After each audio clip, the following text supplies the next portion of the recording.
乡亲大家平安。今仔日2019年5月24是台湾人权史上正重要的一天，因为为今仔日开始，同志朋友总算会当大大方方行入去户政机关登记合法成家。台湾嘛将做亚洲头一个婚姻平权的国家。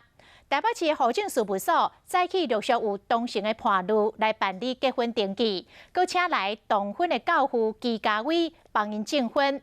同性伴侣等33年，总算等到今仔日，会当甲心爱的人合法做伙一世人，这是真无简单才得到的幸福。而咧摕到身份证的迄一刻，因也欢喜也感慨。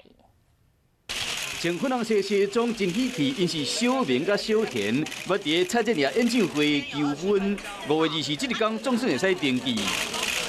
天气热，加对方去寒，两个感情真好。为婚姻平权走中山的活动的教父纪家伟伫现场为新人祝贺，因总算完成登记。小明甲另外一半变成头一对同婚登记的伴侣，摕到新身份证，真欢喜。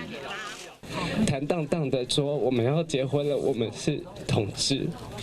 我觉得我很幸运，我们很幸运。等真久的要有这几对。认真了，谢谢你，谢谢你嫁给我。2012 5月17，三读通过同婚专法，5月24开放登记，台湾变成亚洲头一个同婚合法的国家。外国媒体嘛收证采访，台北驻文登记有155对。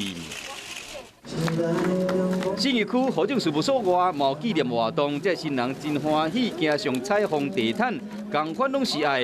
伫合法登记后，总算会使有权利，能甲相爱的人做伙行一世人。